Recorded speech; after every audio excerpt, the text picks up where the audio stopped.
Men Shodiyev Yusuf Norvich shu Navoiy viloyati Teri-Tanosil viloyat shifoxonasida 1982-yil avgustdan ish faoliyatimni boshlaganman. O'sha vaqtda Navoiy viloyat miqyosida tashkil etilgan edi. O'sha viloyat shifoxonasi tashkil etilib, o'sha yerda 1 yil internaturani o'tgandan keyin, keyin teri kasalliklar bo'limini bo'lim boshlig'i bo'lib, 10 yillar faoliyat ko'rsatdim. 10 yillar ishlab, undan keyin tanosil kasalliklar, ya'ni jinsiy yo'llar bilan yuqadigan kasalliklarni ham 7-8, salkam 10 yil bo'lim boshlig'i bo'lib ishladim. Shu davrlardan so'ng shu viloyatda teri-tanosil kasalliklar viloyat shifoxonasini 8 yil bosh shifokori bo'lib ham faoliyat olib bordim. Shu davrlarda bir qancha shu soha bo'yicha yangiliklar kiritildi. Tashxislashda, meditsina apparatlarini dermatologiyada qo'llanishda bir qancha ijobiy ishlar qildik. So'ng yana shu teri kasalliklar bo'lim boshlig'i, zamburug'li kasalliklar, ya'ni yuqumli teri kasalliklar bo'lim boshliqlari bo'lib ham juda ko'p yillar faoliyat ko'rsatib ishlab, oxirgi vaqtlarda bolalar teri kasalliklar bo'lim boshlig'i bo'lib ham bir 5 yillar ishladik.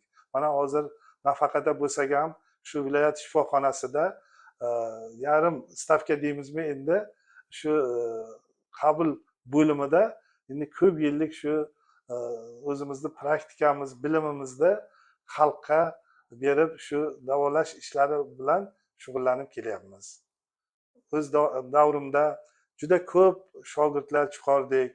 Qancha qo'limda shu internalar, ya'ni praktikalar o'tib, o'zimizni O'zbekiston miqyosida, oldin SSR davrida O'rta Osiyo miqyosida ham bir qancha shogirdlarim hozirgi vaqtda faoliyat olib boryapti.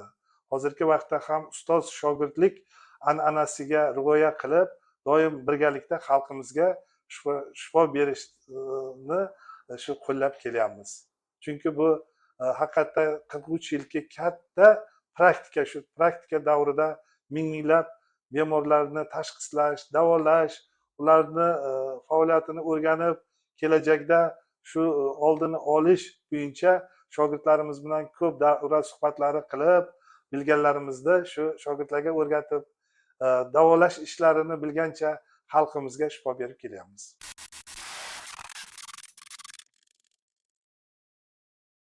Dermatolog degani derma, ya'ni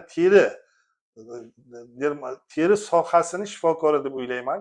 Chunki butun tanani qoplab turgan, ya'ni tanadagi eng katta organ bu teri hisoblanadi. Chunki butun tanamizni o'rab olgan eng katta organ, shu sohani davolaydigan, butun shu sohaga ish olib borib bemorlarga shifo beradigan shifokor deb o'ylayman.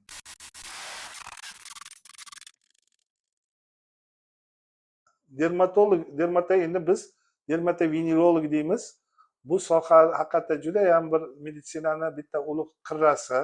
Chunki shu sohani bemorlari bilan ish olib boriladi. Hozirgi vaqtda dermatovenerolog bo'lish uchun oliygohni tugatib, ana keyin klinik ordinatura yoki magistratura bo'yicha, dermatovenerologiya bo'yicha 2 yil yoki magistratura bo'yicha 3 yil institut tugatgandan keyin ham o'qib, maxsus ya'ni diplomni olib, dermatovenerolog bo'lib ishlash huquqiga ega bo'ladi shifokor.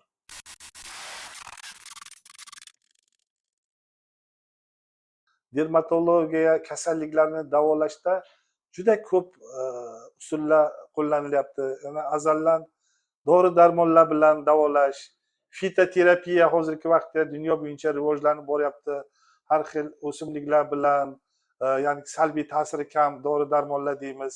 Bular bilan eng ko'p hozirgi vaqtda dunyo bo'yicha rivojlanib boryapti fizioterapiya. Har xil apparaturalar bilan davolash juda ijobiy, foydali bemorlar uchun samara berib kelyapti. Shu uchun hozirgi vaqtda bemorlarni davolash asosan fitoterapiya deymiz. Fizioterapiyalarni yo'lga qo'yib davolash juda insonni hayoti uchun, ichki a'zolari uchun, kelajak sog'ligi uchun ham juda ijobiy foydali bo'lib kelayotganini ko'zimiz bilan ko'ryapmiz. Chunki meditsina yildan yilga rivojlanyapti hamma sohasi. Faqat insonlarni salomatligini saqlash uchun biz faqat terini o'ylamasligimiz kerak. Ichki a'zolarni ham boshqasini ham. Shu uchun albatta hozirgi vaqtni talabi ham mana rivojlanish davri bo'lgandan keyin mana shunday apparaturalar bilan davolash bemorlarga juda to'g'ri, foydali bo'ladi deb o'ylayman.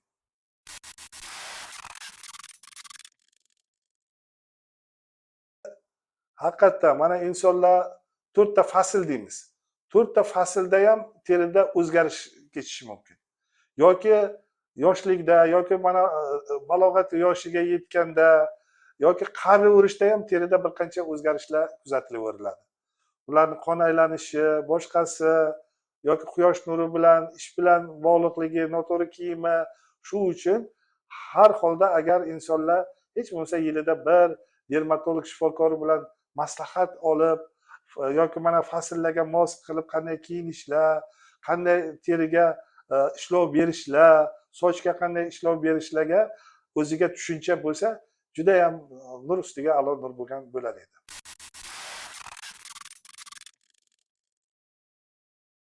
Hozirgi vaqtda dunyo miqyosida o'zimizni respublika mana dermatologiya ilmiy markazlarida biz juda ko'p borib turamiz, malaka oshirib turamiz.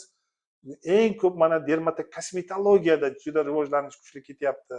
Mana har bir inson go'zal bo'ladi, ortiqcha keraksiz joylari deymiz yoki qancha chandiqlar, qancha dog'lar, boshqasi shularni olib tashlashlarga dermatokosmetologiya juda rivojlanib boryapti.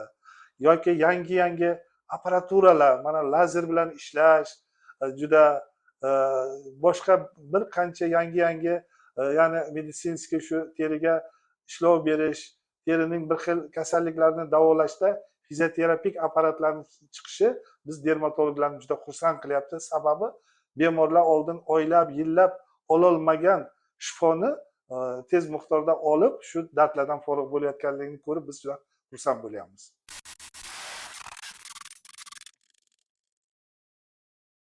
Men o'ylayman, hozirgi zamonda har bir inson albatta o'zi meditsina tomonidan ancha tushunchaga ega bo'lish kerak.